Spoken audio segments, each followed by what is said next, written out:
Good afternoon, good evening, and good night. This is your favorite podcast. It's called Screen Watching. My name, Dan Barrett, joined by Simon Foster. Folks, we have a show with titles that you've actually heard of before. Okay, look, we're trying something different with the podcast. Okay, and here we go. Well, you've heard of one of these things at least. It's called The Devil Wears Prada 2. I'm very disappointed that it's the number 2 and not TOO. I think we all know that cinema is improved with sequels if they go TOO. And obviously, I have Teen Wolf 2, and that's all I've got. But I think we all know from that precedent being set, that is the way that you want a sequel. No TOO, it is number 2 with the cast returning, so no addition, but it's just more of the same. Simon's going to tell us, is it more of the same, or is it worthy of a TOO moniker? Folks, stick around. Widow's Bay is a show which you may have heard about this week only because the embargo on this dropped on local time, like Thursday morning, I think it was. And all I did was checked out my feed of news stories coming through, and then suddenly I just saw these reviews coming through, and it was hard reading the thing because all I saw was gushing. It was just a flow of positive conversation about Widow's Bay. I, however, am a really difficult lay. Did I enjoy Widow's Bay? This is the question, folks. Stick around and we're going to get through this. But if you read my newsletter yesterday, you'd probably know that, yes, I really just freaking adored this program. There's a whole bunch of other stuff happening around the place. Simon's taking a look at the new Warwick Thornton movie called Wolfram. It's a sequel to Sweet Country. We've got 7 Snipers, which stars Tim Roth and presumably another 6 people playing snipers.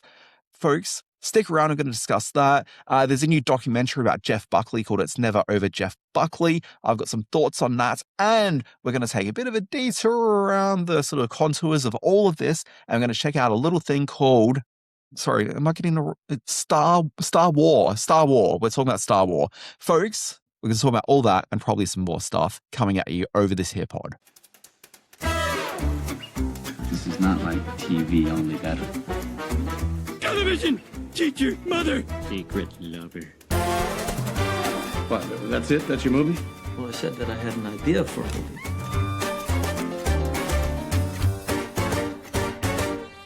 This is, of course, Screen Watching. You know that because you heard me say that about 45 seconds ago. Okay? Your memory, it's fine. You don't need me to reintroduce things. But it is Screen Watching. My name's Dan, joined by Simon Foster. Simon Foster, seconds before we started recording this here podcast, your favorite podcast, he said something about watching a little TV series called Obi-Wan Kenobi on Disney+. Simon Foster, question for you. Why? Hello, Dan Barrett. Yes, it is my favourite podcast. Why did I return to Obi-Wan Kenobi, a 2022 6-part series? Questions drop in there. Return to? Well, I watched most of the first episode when it first came out, probably because you were going to crap on about it on this podcast. But I wanted to keep up, but I never returned to it. Now, at some point over the last week in my doom scrolling of my phone, I noticed a person of some interest to me say that it was underrated and needed another look. So I thought, okay, well, with my lifestyle, I've got 8 spare hours to put aside. So I did. Each day. Each day. So I watched it, all 6 episodes of it, and it's quite good. It's quite good. He's a good Obi-Wan Kenobi. The return to the storylines of the movies and the tie-ins with the narrative over a whole thing of time was quite good. And we did make the point prior to coming on air that there's so many of these Star Wars series and Star Wars cartoons and all those things. What do we do? This is my question. Yes. Okay. What question? Next time I'm like, hey, I want to watch some Star Wars. Mm-hmm. Okay. And I'm like, I want to watch like the movies. Where do I start? So Rogue One. Well, no, that's not really true anymore because first of all, Rogue One would never be my starting point. But here's the thing. We're in this sort of era of extra media around the place. Maybe if you asked me this question about 10 years ago, I would have been like, well, you could either start with the prequels and work through chronologically, or you could start with episode 4, 5, and 6 and then go back and watch the prequels or whatever. But I'd prefer to do things narratively sort of clear. So I'd probably go episodes 1 through 9. So you're talking chronology. But we're also talking now that we've got all these additional TV programs, which, frankly, if I want to watch some Star Wars movies, I don't need to watch the shows or read any books or whatever. But there was that TV series called Andor, which kind of upsets my entire approach to all of this now. Because after watching season 2 of Andor last year, I feel that show is just so integral to my love of Star Wars now. In fact, You're I love right. that more than most Star Wars. That kind of has to be my starting point, I think. But is that right? Is there anything before Andor chronologically? I don't know anymore. Well, this required research. So for us to just hurdle ourselves into this in the middle of 5 minutes before we record is tough. But,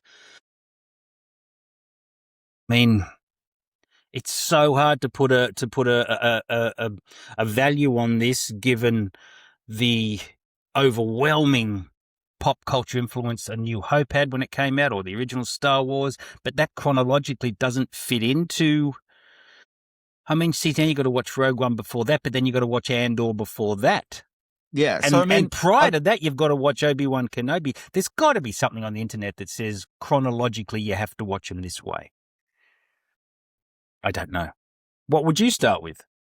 yeah, look, this is the thing. So, I mean, chronologically, like, it's probably episode 1, and then you go through those 3, and then you take a side detour to, or you probably then have to watch Obi-Wan Kenobi Yeah, because before you can watch Andor. Obi-Wan, see, as I understand it, Obi-Wan Kenobi happens well before, happens in the space between Phantom Menace and the next one. This is good podcasting. I really don't know. I really am at a loss. That can't be right, surely. Well, it's young Anakin Well, in Phantom Menace. Yeah, but Obi-Wan Kenobi has him dealing with older Anakin once he's become Darth Vader. Right. So therefore, it has to happen after episode 3 being Phantom Menace. Sith. The Sith. Yeah, Revenge of the Sith. Yes, you're right. No, that's right. It has to come after that because there's flashbacks in Obi-Wan Kenobi that speak to the horrible disfigurement of Anakin and the helmet. First days of the helmet. I knew I was right, Simon, because I've got the higher ground. You do have the high ground. Yes, you do. Okay, so this is something we're going to have to give thought to. I would love to hear from some of the listeners, either in the comments below this on YouTube or Spotify or at screenwatchingpodcast@gmail.com, what order we should watch the Star Wars media universe in. But also, here's the question, okay? Does one just start with Andor and then watch Rogue One, which I think is I never liked Rogue One when it came out, but I think it's retroactively good now with Andor providing some lead into it. Okay. Andor going into Rogue One, going through episodes 4, 5, and 6, and then just stopping. Oh, gee. There are those that would say that is appropriate. Yeah. I mean, I also quite like The Last Jedi, so I'd be quite comfortable sort of finding a way to make that happen for myself. So that's well down the track, though. But then suddenly that throws me in 7, 8, and then you kind of have to watch 9 off the back of that. And like, really, who's making that sacrifice in their life? And where does Solo fit in? It shouldn't. I know it shouldn't, but it has to. But why? And how? These are all good questions. Doesn't need to. Folks, such an important conversation. Maybe the most important conversation. We're growing men. Hey, look, it is 2026. We probably need to stop talking about Star Wars, except, oh, wait, there's a new Star Wars film in about 3 weeks' time. So I guess we'll be talking about that on the podcast soon. Is there? But until then, we now need to talk about Widow's Bay, which is streaming now on Apple TV. Folks, let's watch the trailer and we'll come back on the other side.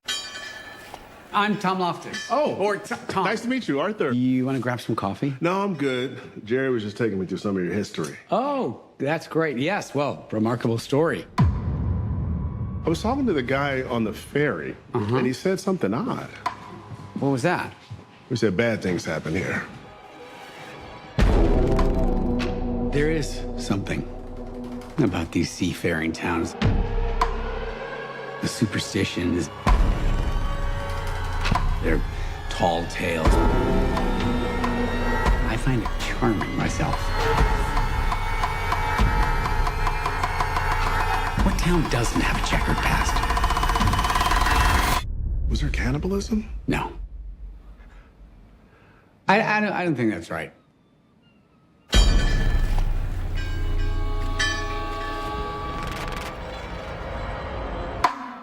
Widow's Bay, I didn't really quite know exactly what to make of this program, in that I knew that Matthew Rhys was appearing in an Apple TV Plus series that was kind of a horror with some comedic elements to it. That's all I knew, but I was in based on that. So Matthew Rhys, I'm going to admit to something now. I've seen precious little of The Americans. Okay, that's interesting because I have seen big chunks of that show. We really loved the first few seasons of that. So, yes, I've seen quite a bit of that and some of his subsequent work too. I recall him doing some good work otherwise, but I'm a big Reese fan, bit of a man crush.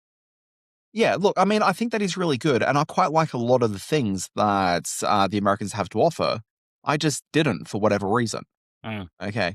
And the thing is, like, as I said, I really, really like Matthew Rhys, and I feel that I've made a big mistake by not watching that program. But here we are with Widow's Bay, and I was like, you know what? I'm going to give a bit of a look. I'm pretty excited by this, and I love it, Simon. I love you it do so love much. it. I know, and I read your rantings through the week, your newsletter. What's it called again? Something very witty. It's called Always Be Watching. You can subscribe to it at alwaysbewatching.com. And I thought, I have heard good things about this, and being a Matthew Rhys fan, I'm going to weigh into it. And I've got to say, I just had the most fun watching this that I've had with a TV show in a long time. And I really do think that episode 4, which we may discuss at length as this conversation goes on, is some of the best television I've seen in a long time. Look, we will discuss that, okay? But first of all, let's circle back a little bit and let people know what they're up for here. This is a series which is, and I put this in my newsletter, I think this is best described as Jaws meets Twin Peaks meets Parks and Recreation. And that's, all right. If I heard that log line, I'd be like, you know what, I'm intrigued enough to want to hear this. Basically, this is a show that it's set in the modern day. It's got a very 1970s Spielberg aesthetic to it. It's set on a remote island off the coast of New England, and this remote island is a hotbed of just all sorts of interesting, horrific, human and supernatural forces that seem to exist on this island.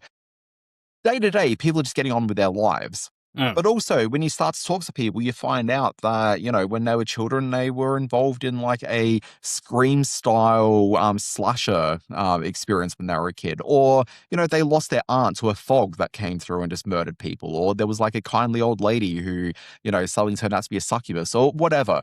They talk about witch burnings. They talk about killers dressed as clowns. They talk about cannibals. Sea hags and cannibals. Like, the most rad thing you can do if you visit Widow's Bay is going to the local historical society, because the kind of older lady who runs the place, she'll tell you all about this. And also, quietly, she's really, really into witch burnings. So, look, and so the tone of this, the word dramedy will probably get dropped in a fair bit as we talk about this. And it's not really like a ha-ha funny program by any means. It's a very sort of slight and arch in a lot of the sort of comedic moments. But where I think that sort of idea, this is like a, Eddie of the dramedy sort of part of it all, is just that they have stacked the cast of the show with like a who's who of funny character actors. All sorts of people that you could not name by name for the most part, but you've absolutely seen all these people in so many different shows over the years as just like interesting, like just funny faces and voices. So this is actors like Stephen Root, who I think most people do know. Is just wonderful, from Office Space all those years ago, but so many other things along the way. Office Space is the first draw that you pull Stephen Root. It's where I first sort of absolutely fell in love with his comedy stylings, and then a couple of guest shots on Seinfeld as well, really. But he has been in so many films. Well, he's in one episode of Seinfeld, but... Yeah, Wood is good. Obviously Jimmy James from News Radio, a whole bunch of Coen Brothers movies, and, just all over the place. You got this actor, Toby Huss, who people probably know best from *Halt and Catch Fire*. Actors like Kay Callan, who's just been a character actor for years. I know her best as Superman's mum in *Lois and Clark*, but, she's been around. Connor Ratliff. Connor Ratliff is this guy who, like, indie comedy people in the US know him really, really well from appearing in things like the George Lucas talk show. And if you're not across that, Simon, get onto the internet and find out more. Yep. but globally, he's probably better known for this really unusual podcast where it's based around the idea that he'd auditioned for Band of Brothers back in the late 90s, 2000, didn't get the part, and he found out afterwards that's because Tom Hanks looked at his performance and thought that he had dead eyes. And so it's tortured him for most of his career, thinking, Oh my am God. I losing out on parts because of my dead eyes?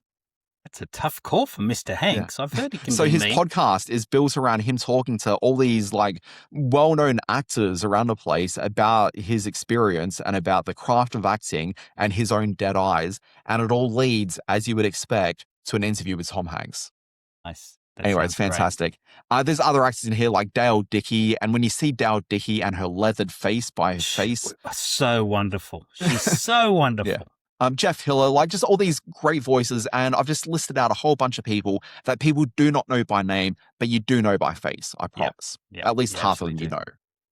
And And we then mentioned- also, you got this actress in here who I did not know at all, Case O'Flynn. But if you were ever to hire someone with a intent to put them in a 70s era, well, early 80s era TV program and have them look like Shelley Duvall, like this is perfect casting.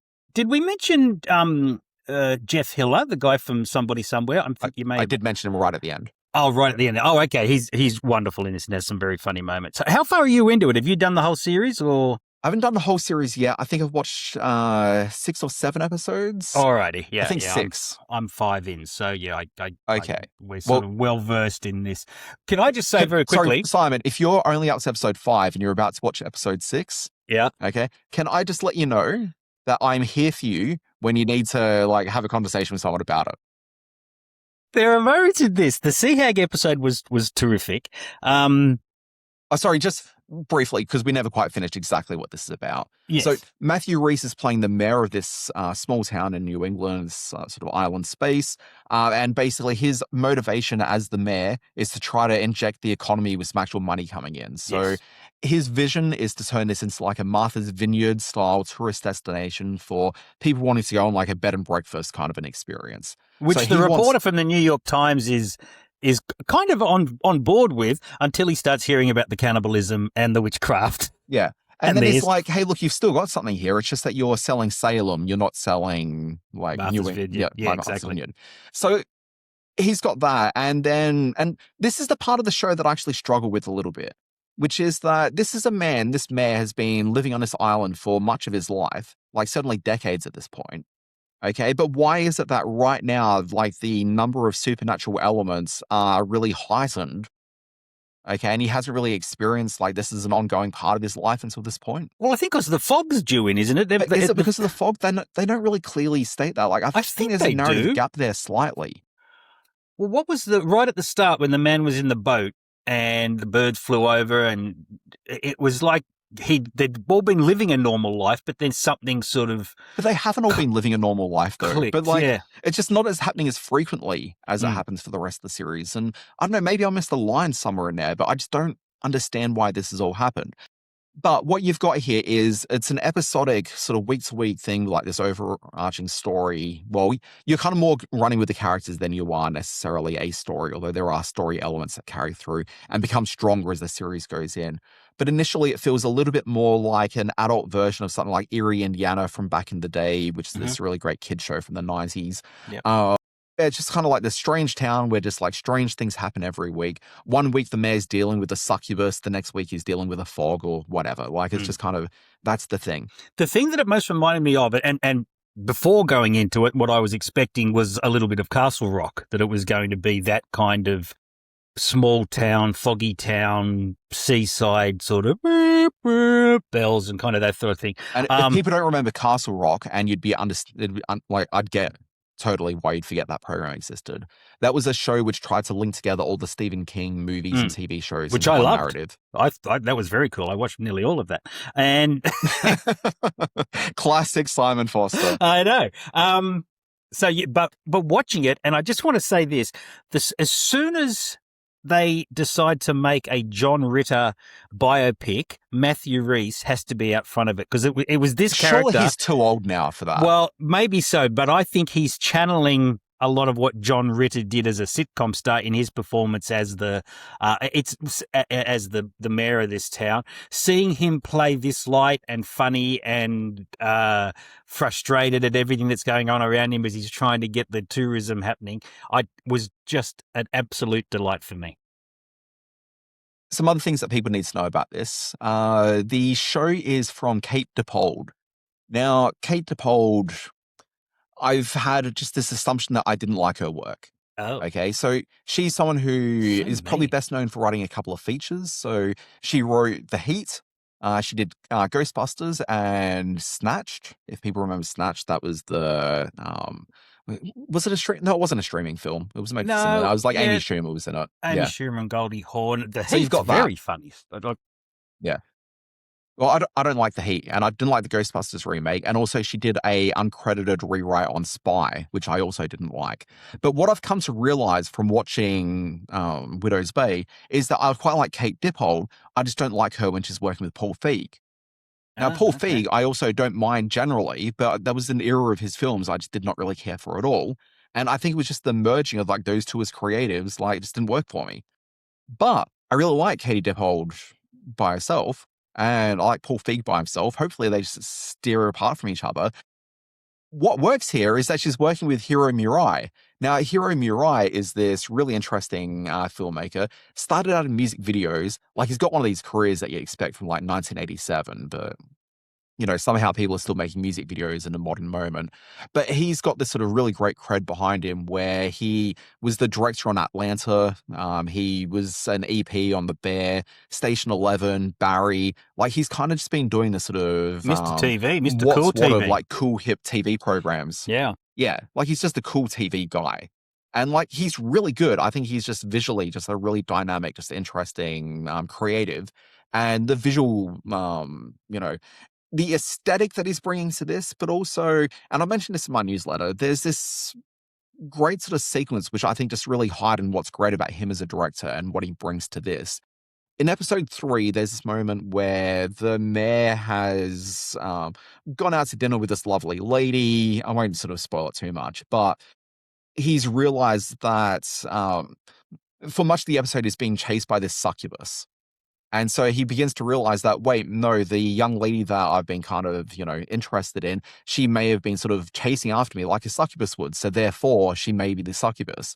So like, he's shouting out at like this woman from the other side of the door. And like, it's kind of horrific because he's like, oh my God, there's like a succubus coming after me. Okay. But then also it's really, really funny because of her reaction to what's going on.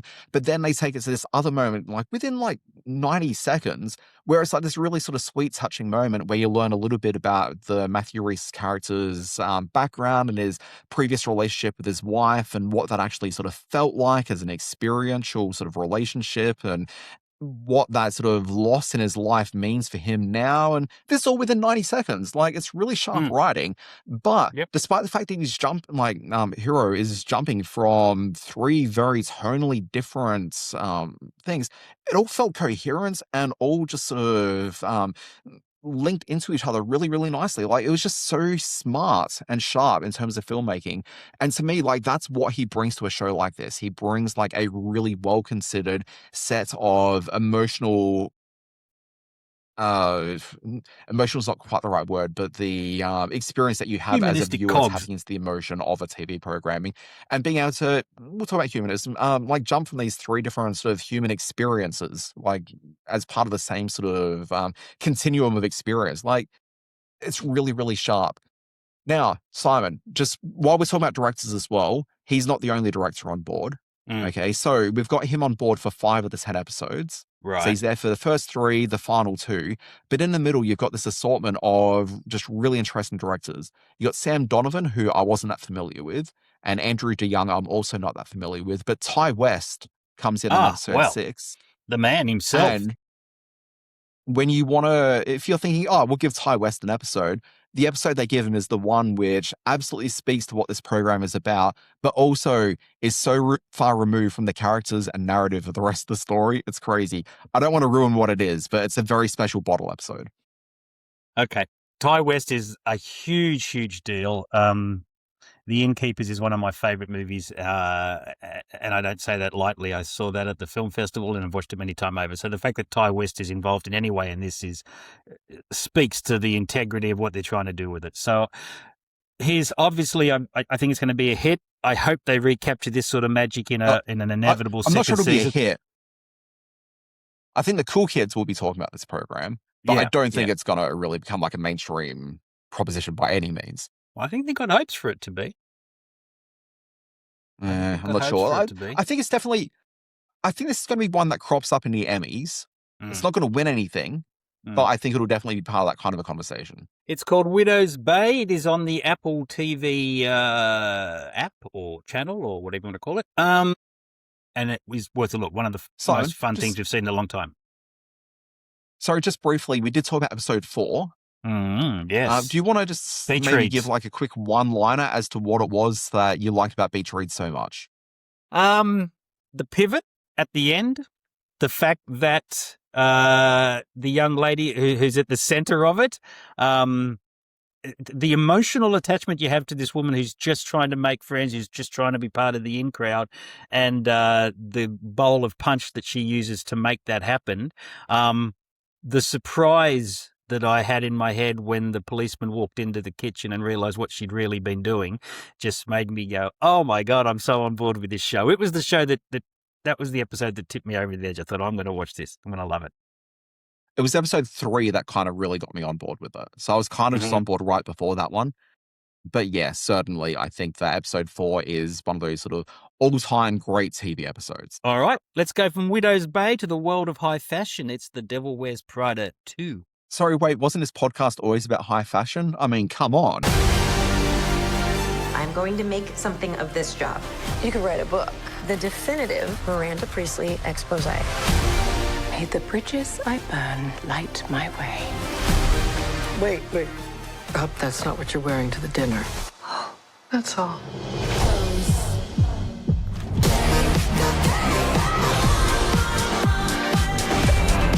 My neck is hot. Oh my God, just hide a feeling for once, please. I just love my job.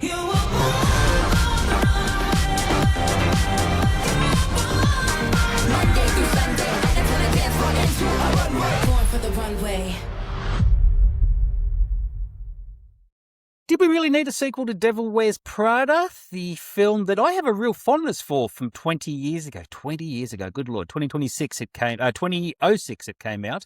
In that one, we were catching Anne Hathaway right on the cusp of big screen stardom. It introduced Emily Blunt to the world of movies in a very funny way and featured Meryl Streep in a contemporary performance that was chilly and hilarious and exactly what it needed to be for that point in time. Having said all of that, it was still a fairly sort of small scale film. With Devil Wears Prada 2, they go the route that I always fear they're going to go down with legacy sequels, and that is that they go bigger and louder and unfortunately a lot dumber. It is 119 minutes, which is unforgivable for a movie that is this frothy, of characters, make-believe characters trying to fit themselves into a real-world situation, and it doesn't really work in any regard. Every now and then you'll see these people who are in the world of publishing, which is in itself an absolute stretch. 20 years ago, magazines were starting to slide. But they just don't have the pull nowadays that would warrant the employment of someone like Meryl Streep's Miranda character. The relevance they try to get into this film by talking about things like content creation versus journalism, they raise that as a point, but then they just use it as a comic beat or to move on to the next bit of fan fiction writing. Look, I'm not expecting my Devil Wears Prada 2 sequel to take a really deep dive into the personal lives of the character. The first film didn't do that. Dave Frankel, who directed this, he's Hollywood's softest touch. He's done things like Marley and Me and Collateral Beauty, so going deep on characters isn't his kind of thing. But I just needed a little bit more to keep me in my chair or to keep me awake, frankly, for the 119 minutes this ran to. The upside is that it does feature a couple of really funny and charming support terms first of all, from Australian actor Patrick Bramwell, who we know from Colin from Accounts, and American actor Justin Theroux, who gets most of the laughs in this film. But the devices they use to bring Emily Blunt's character back into the fold with Anne Hathaway and Meryl Streep and Stanley Tucci, who's completely wasted in the film, just don't work at all. This one very much feels like a boardroom created sequel to a film we didn't really need to know about what those characters' lives became. Obviously, it's going to make a lot of money first week out. In a year when people are going back to the movies, that's a great thing. So hopefully there'll be a flow-on effect from this. But of all the movies that are making a lot of money at the moment, well, I'm not going to say it's the worst because you've still got Michael out there, but Devil Wears Prada 2 rates pretty highly as being pretty lowly. Yeah, look, I'm going to give my 3 thoughts on this one. All right. One, I think You it's haven't pretty seen it, clear though? this wasn't going to... Well, I haven't seen the first one either. Oh, no, see, the first one's very sweet. Anyway, my 3 thoughts. Number 1, I'm not going to see this film only because my boy from Entourage, what's his face? Adrian Grenier. Not invited to be in the second one. Understandably so, but I say yes, that, but I get also it. never saw the first one, so whatever. Yeah, so we've got that. 2, I feel that you keep on trying to hurt me every time we talk about Patrick Bramwell on this podcast. You're like, Patrick Bramwell, who we all know from Colin from Accounts or, random other thing. Okay, you never talk about Evil, which, come on. What's Come on, Evil? Simon. Oh, that show that you and a couple of other people watched a few years ago. The thing is, that show, I guarantee more people have watched that on Netflix than people have ever seen. I guarantee you. Okay. Like, Evil was actually an effing huge deal on Netflix, not on Paramount+. Should I point Plus, which out that commissioned it the was program. less than 7 days ago that you roused on me for making a claim that the movie that was the number one Netflix movie at the time was not in fact the number one Netflix movie because I didn't bring stats with me. Okay, Simon. Good. My basis for information here is on the third-party reporting around the Evil viewership, okay, which exists, and not just the title that you see on Netflix saying it's the number one movie. Says but you. Anyway, continuing on. And then number 3, if we're going to talk about David Frankel, let's not forget the thing that I think is the best thing that he's made. And I say that having not seen most of the thing that he's made. He did this really great small film called Jerry and Marge Go Large. Yes, he did. Which I don't know if you remember that one. It was the Bryan Cranston, Annette Bening film about the couple that decide they're going to start ripping off the lottery. No, that's a different film, isn't it? What's the one? Oh, I'm thinking of Barb and Del Mar Go to Del Mar, the Kristen Wiig thing. Yes, no, you're right. That was yeah. No, I know that I'm right. I don't think I don't need your validation on this, right. Simon. He also did a film that was a big. I think that was Barb and Marge. Barb and Marge Go to Del Mar or something like that. Yeah. Yeah. Dave Frankel also did a film which I quite liked called The Big Year, which was Jack Black and Steve Martin and I think Owen Wilson as bird watchers. Apparently David Frankel's a big bird watcher and he wanted to make a movie about it. So off the back of the success of Devil Wears Prada 1, he goes, I can make my bird watching movie, which absolutely nobody went and saw. But yes, we quote. I know you and I both quite like that. Yeah, absolutely. Just stumbled across. It was like constantly just on like every streaming service had that film for a little while there. Yeah, but he's been paid big bucks to come back to Devil Wears Prada 2. Oh my God, there are so many annoying. Oh look, it's Donatello Versace. Or oh look, it's well, I don't know if he's still around or she's still around. But there's so many Society cameos in this. It just complete. I reckon if they took it all out, that 119-minute running time would come down to about 102 or an even 100, and that would have been just fine. So apparently they cut out a cameo appearance by Sydney Sweeney, who was apparently in one scene. Yep, so and Anna Wintour as well. Look, the Anna Wintour was the one that I was really wanting to focus on here because I complained about the Academy Awards I always complain about the Academy Awards. Yes, you do. But I specifically made a complaint about the Academy Awards where they brought out Anna Wintour side by side with Anne Hathaway, or Hathaway as you referred to her earlier. My complaint was like, why is Anna Wintour like appearing at the Oscars? Like, it was just ridiculous. And then it just seems very amusing to me that they even cut her out of the movie. They cut her out of the film as well. Her appearance was so bad on the Academy Awards that they decided to cut her out of the film and not risk it. The Sydney Sweeney one I kind of get because of the general backlash towards her over the last few years. They didn't want to risk that happening, but oh God, there couldn't have been. They had people like Ronnie Chen in there. They had people like someone from the Lakers who gets a nod. And it's got those awkward moments where Anne Hathaway sort of goes up to him and goes, "Hey, you're WW from the LA Lakers." Like it's done so. And Meryl Streep introduces Anne Hathaway to people, so she's able to go, "Oh, I want you to meet the Bush twins. Oh, I want you to meet, some socialite that nobody gives a damn about, but is meant to impress the core audience for this movie." So, yeah, an unnecessary misfire. The gold standard for those sort of introductions to the audience, the celebrity cameo that's appearing, is always going to be Fran Drescher on The Nanny, where anytime that, someone walks through, it's like, "Oh my God, it's insert name of celebrity." Elizabeth Taylor. Every time. Yeah. Yeah, they were always good. Brilliant. Were the Harlem Globetrotters ever on The Nanny? Because they were famous for their drop-ins. Yeah, but I think the Harlem Globetrotters had sort of fallen out of that sort of pop cultural sort of space while The Nanny was running. Did they ever really? Yeah. All right. I mean, they were still vital to my heart. Let's move on. There are a couple of other titles that are playing around the joint. Very briefly, I want to talk about It's Never Over Jeff Buckley. And we don't usually play clips in this, but we need to hear a small string of Grace. So let's play a quick bit of clip and on we go. Come to my web. How would you like your fans to think of you? Just the music. Because when I'm dead, that's the only thing that'll be around.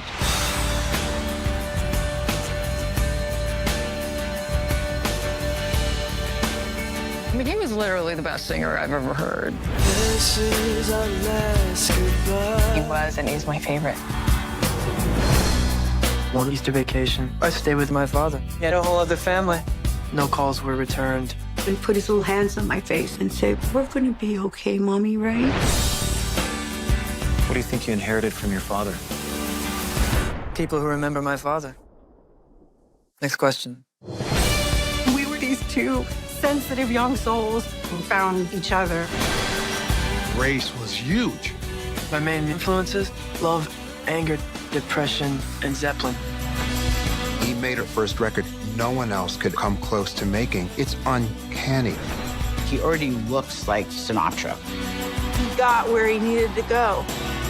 I didn't want to be in his world if he didn't really want me there.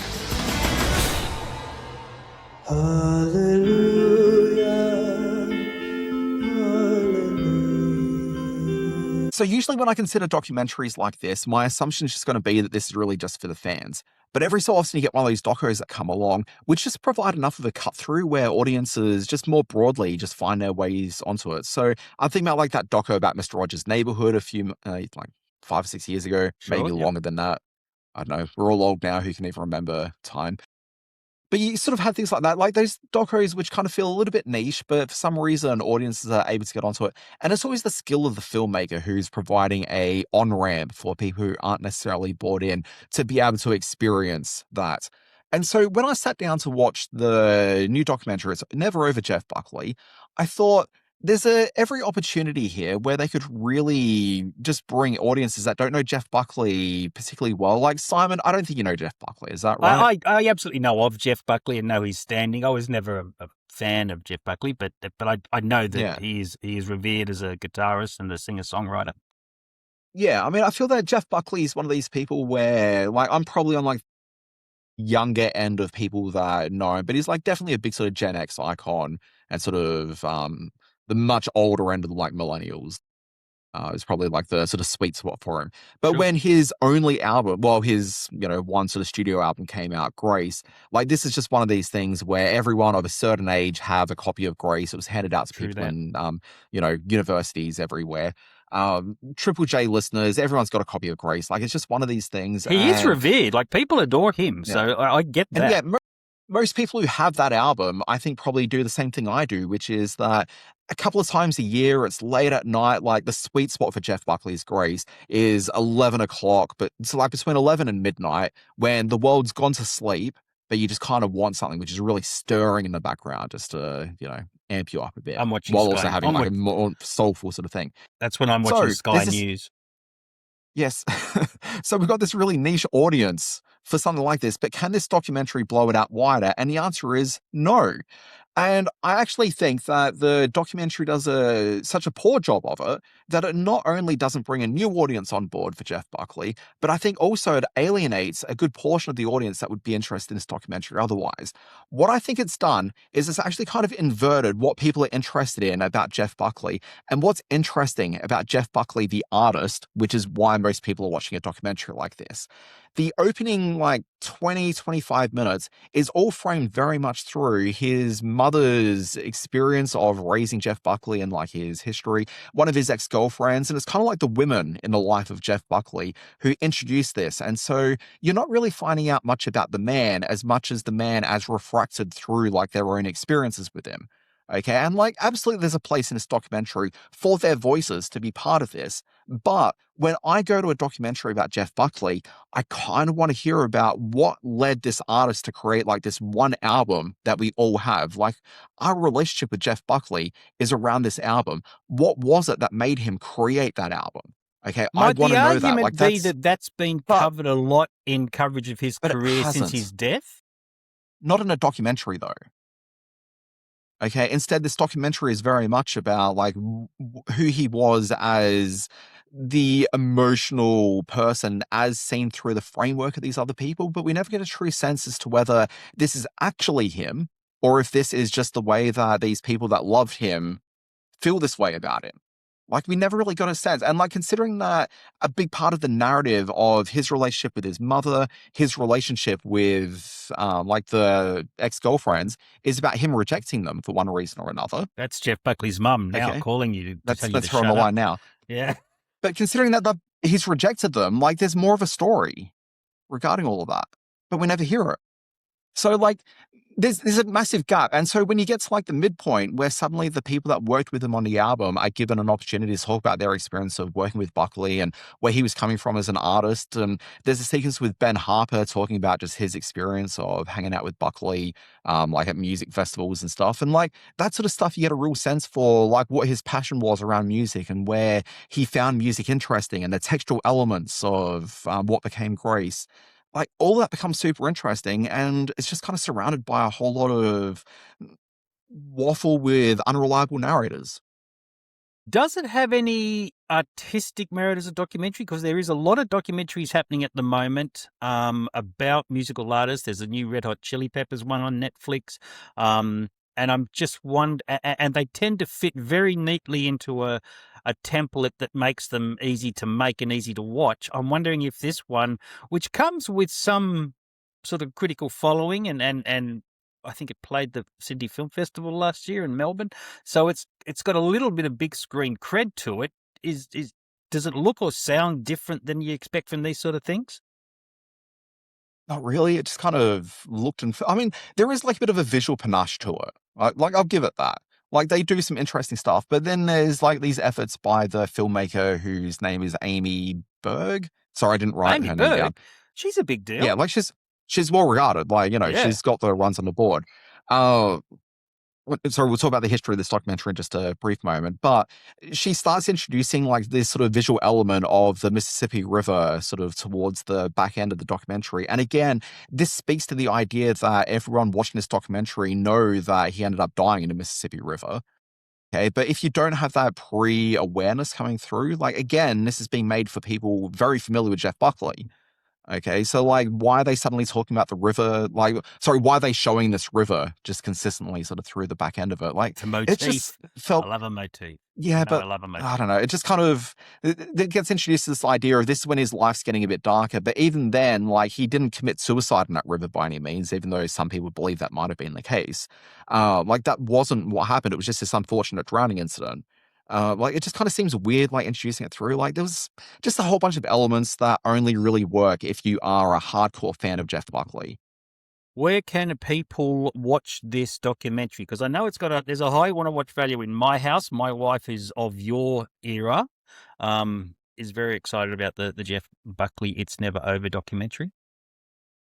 Yeah, so she can take her hard-earned money and go and watch it at the cinema, or she can wait a month or two and it'll be popping up on Netflix.com here in Australia. Good to And know. if you're outside of Australia, in the US, it's already had a play on HBO and HBO Max, and it's played in cinemas like almost a year ago. It's a delayed release here in Australia. It really is. I very quickly have to talk about two new Australian films which are in the cinemas. One's kind of a big deal. It's the new film from director Warwick Thornton. Now, he has made some pretty incendiary, pretty, I guess, fiery pieces over the years with movies like Samson and Delilah and Sweet Country, which this film is a sequel to. He has most recently made a movie called The New Boy with Cate Blanchett. With Wolfram, and if you don't know, this is one for the metalheads out there. Wolfram is the original European name given to the mineral tungsten, and this is all set around the mining of wolfram or tungsten in the central Australian desert, and the exploitation of the indigenous population to make sure that the white settlers, the white colonialists, make a bit of money out of it.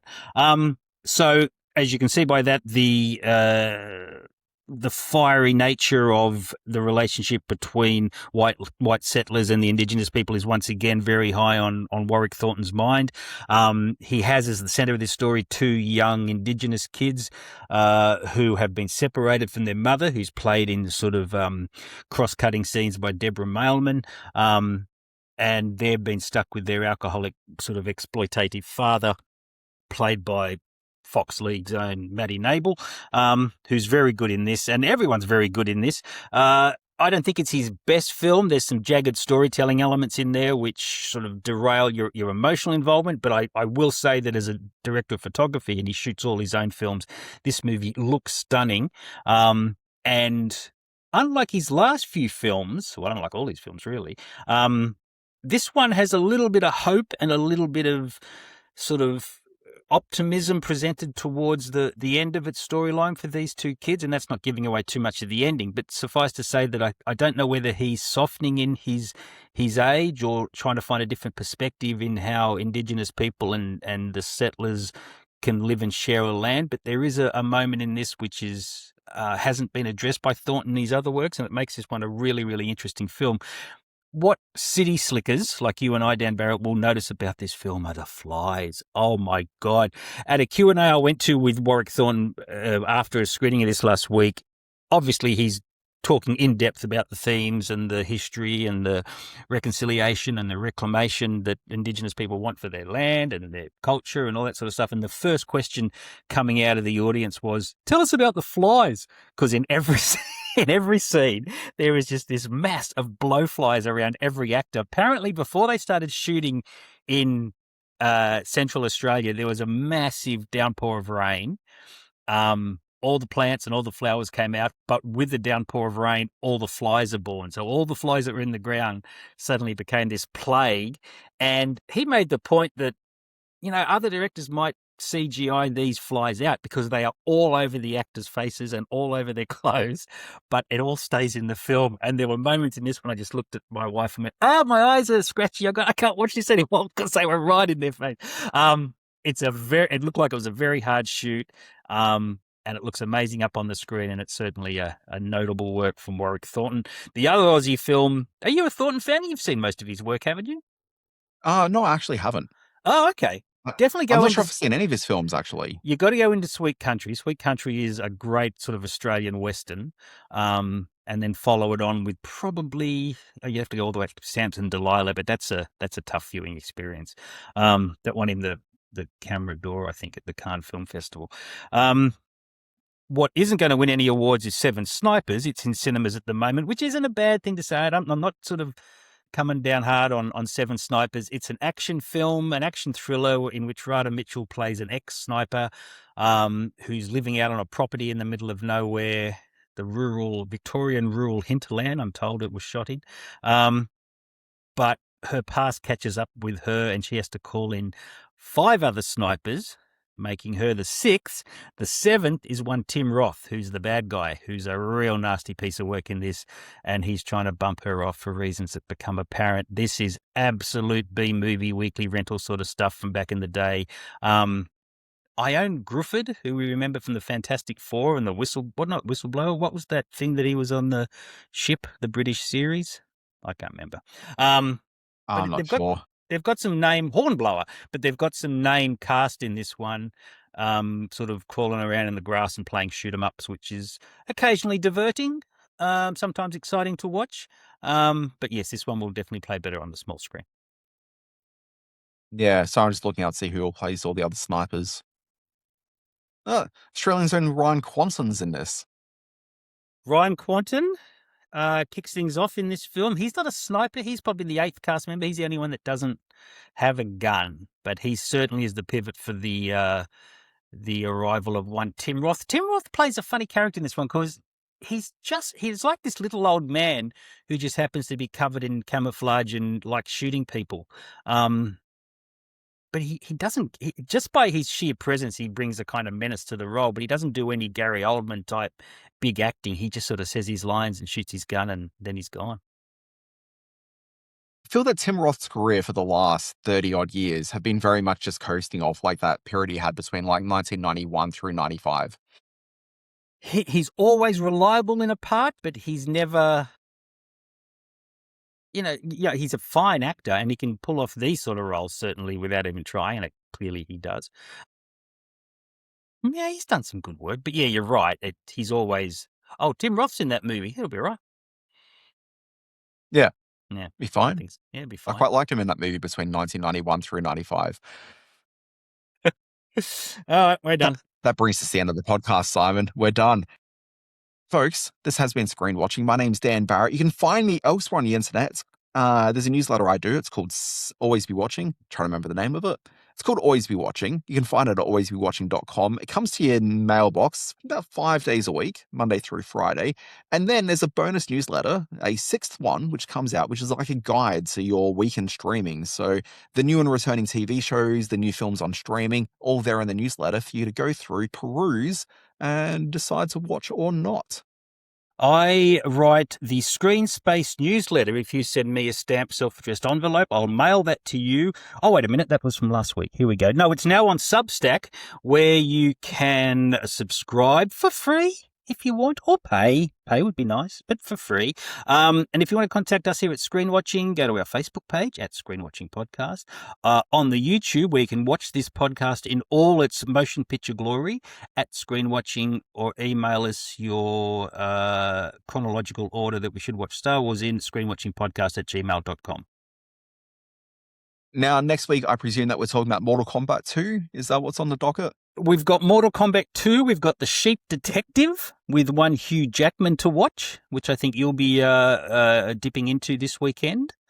Yeah. But yeah, what are you going to review? I got my 2 movies. What are you talking about? Are you seeing The Sheep Detectives? Dan. Well, then it's going to be hard for you to review it, isn't it? You're so I guess I will be reviewing The Sheep Detectives. What TV shows are you reviewing, Dan? Next week, I think, is actually a really garbage week for not very much being released in terms of new things. So, look, I'm not too sure what I'll be talking about next week. So stay tuned and find out. All right. That'll be exciting. How to keep people in suspense. I mean, I can tell this. I'm not going to be talking about season 2 of Citadel. You're not a fan, are That's you? not I remember gonna you gave that quite the caning last year. So, yeah, no, we won't be returning to that. I don't think I was alone in that one. No, you won't. I don't think it was last year. It was more like about 3 years ago. It's been a while between Citadels. Yeah, that's the one with Deepika Chopra Jonah, isn't it? She's good. Yeah. Yeah. Yeah. All right. Anyway, folks, this has been a Screen Watching podcast. We'll be back next week with more of this guff. We'll catch you then.